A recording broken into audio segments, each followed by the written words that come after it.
I should have been the one who died that day. But I wasn't. Because I took something that a dead man's dog tags. His name, his number, his whole identity.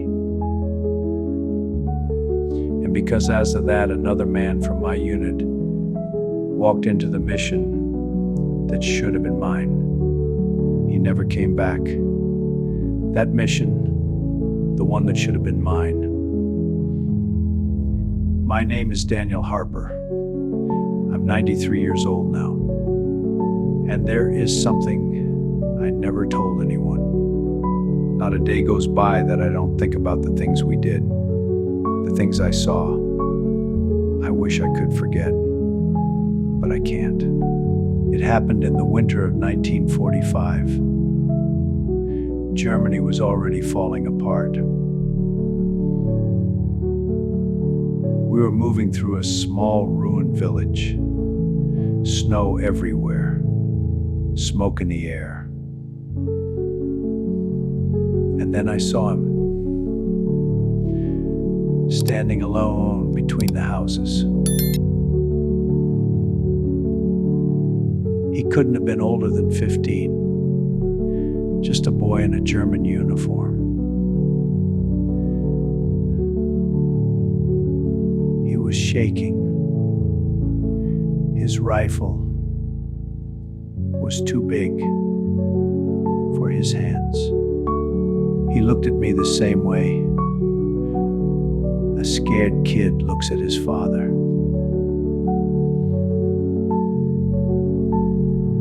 My finger was already on the trigger.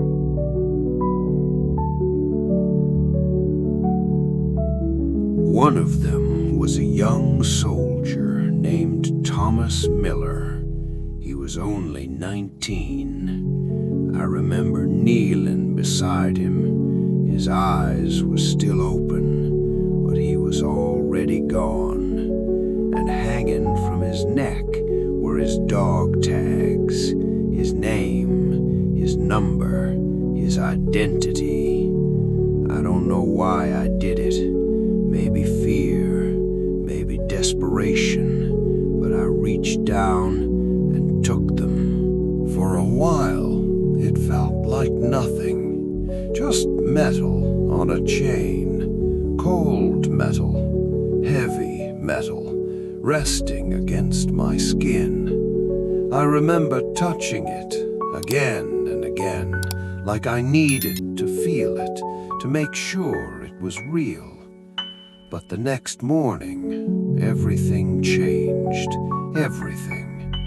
Orders came down before sunrise, cold morning, dark sky, no sound, recon patrol, deep into the forest, dangerous, the kind of mission men don't come back from. We stood in line, half asleep, cold, tired, hungry, waiting, just waiting for names. The officer started reading, one name, then another, and then he said it. Michael Turner. I remember that moment, clear, too clear, not my name, his, the one hanging on my chest. There was a pause, a small pause, just a second, maybe less, but long enough for me to speak, long enough to stop it, long enough to say something. But I didn't. I stayed silent. A young corporal stepped forward, young, strong, alive. He thought they meant him. He didn't question it, didn't hesitate. He just nodded, like a soldier, like a man doing what he was told. I watched him. I remember that. I watched him closely, watched him check his rifle, watched him fix his gloves, watched him breathe, and still I said nothing, nothing. not when he stood right in front of me, not when our eyes met, not when he walked past me. I could have stopped it. I could have said it. 2 words, just 2. That's me. But I didn't, because those dog tags were still around my neck, and I let him go. I let him go with another man's name, with my mission, with my place, and I stood there, silent, completely silent. They were gone for hours, long hours, too long. Time moved slowly, too slowly. The cold got deeper, the silence got heavier. No one spoke, no one moved. We all knew, we all understood what kind of mission it was. The forest was too quiet, too still, too empty. And then we heard it. Gunfire. Far away at first, then closer, louder. Machine guns. Short bursts, then longer bursts, then explosions. Loud, sharp, violent. No one said anything. We just stood there, listening, because we knew men were dying.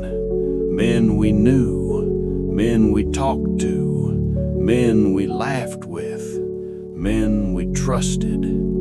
And I stood there, still, with his name on my chest. Hours passed, more time, too much time. Then they came back, some of them, not all, never all. 3 men were missing, 3. One of them was the corporal, the one who stepped forward, the one who said nothing, the one who answered to the name Michael Turner. No one blamed me. How could they? They didn't know. To them, it was war, just war, another mission, another loss, another name gone. But I knew everything. That mission was mine. Those bullets were meant for me, every single one. Every night after that, I felt them, the dog tags, cold, heavy, pressing against my chest, like they were alive, like they knew, like they remembered, like they were telling me what I did, and I couldn't take them off. I didn't. I kept them. I carried them every day, every night, every moment. The war ended, just like that. One day, it was over. People celebrated everywhere. They cheered, they laughed, they cried, they hugged strangers. Lights came back, music returned, life continued. But I didn't, not really, because I still had them, the dog tags, always. I kept them. I shouldn't have. I know that now. I should have buried them. I should have returned them. I should have told the truth, at least once, at least to someone. But I didn't. I said nothing. I carried them home, across the ocean, back to America, and I tried to live a normal life, a quiet life. I got married, had children, watched them grow, held them in my arms, smiled, laughed, pretended everything was fine. But it wasn't. It never was, because every winter, when the air turned cold, I felt it again, that weight, that metal, that memory. 70 years, 70 long years, I carried them, never spoke about it, not once. No one knew, no one, not my wife, not my children, not anyone, just me and the name on those dog tags. Michael Turner, the man who died and the man who should have lived, because that mission was never his. It was mine. It was always mine, and I took it from him the moment I put those dog tags around my neck.